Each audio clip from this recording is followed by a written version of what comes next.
Hello, sports lovers, and welcome to the Lighter Sports channel. And we'll be talking about how the Philadelphia Eagles demolished the Kansas City Chiefs in the Super Bowl this week. So we'll like to break down by position by position, discuss why we believe at every position the Philadelphia Eagles were more prepared.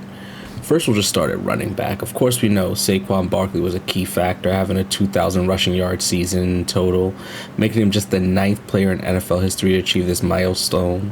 What was more impressive is his ability to break tackles and gain yards after contact. It was instrumental in the Eagles' offense this year.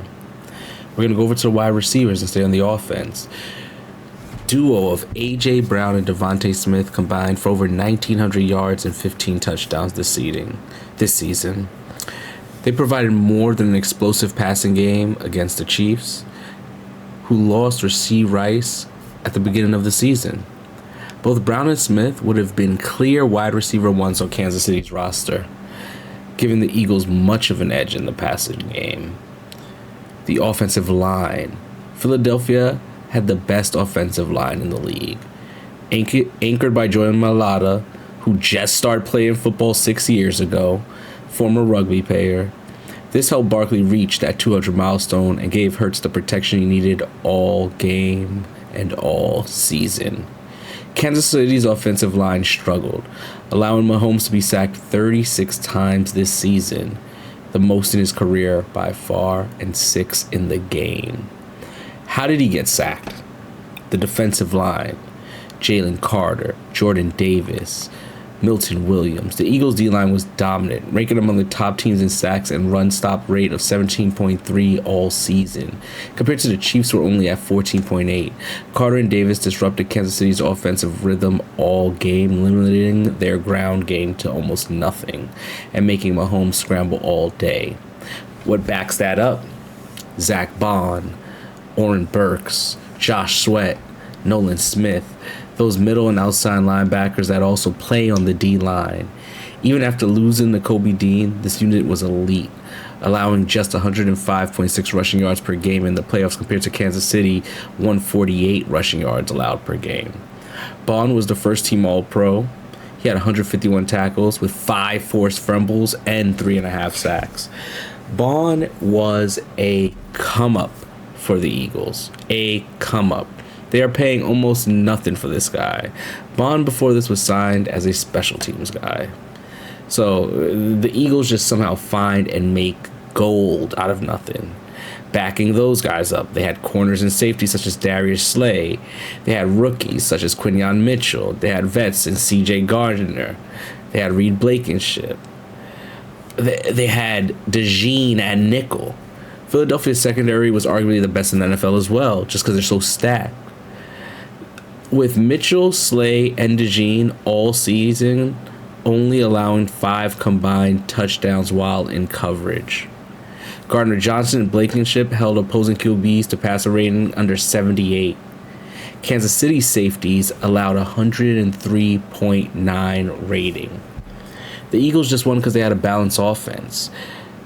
Now let's go to the freaking quarterbacks. The difference was the quarterbacks. Everyone likes to say that Patrick Mahomes is the overall better quarterback, which obviously he is. But Jalen Hurts had a steady season, leading the Eagles' offense both in the air and on the ground. He accumulated 3,900 passing yards. Compare that to Josh Allen. He's right on par. 24 passing TDs. Comparing that to my favorite QB in the league, Josh Allen. He's right on par with 12 rushing TDs. Obviously, most of them are the tush push. But again, Hurts has been steady. He has not turned the ball over. He just made sure to give it to Saquon when needed and check it down when needed. Overall, I do think in every single part of the game, the Eagles dominated. And with a better overall team, they dominated the trenches. The O-line and D-line, both top-rated and controlled both sides of the game. Superior defense. Philly's defense, particularly in the secondary and the linebacker positions, just held Mahomes to where he couldn't see a pass so that the D-line can get to him. And of course, the balanced offense that I spoke about. The combination of Hurts' dual threat ability, which Mahomes did show against the Bills, but did not show against the Eagles because they were getting there too fast. And Barkley's historic rushing season and the elite wide receivers gave them an edge in every single part of the game. Overall, for Kansas City, I think this is the most unmatched they've ever been in a Super Bowl, and I don't even think it's close. I do think that the Eagles have a couple years of better football going. Everyone's cheap, everyone's young, everyone will still be on the roster. They may have to move money here and there to keep players like Bond, who they got on a super deal, who obviously will be high pick for somebody in the next year or two. I got to check on his contract. But past that, I think the Eagles have a couple more great years to go.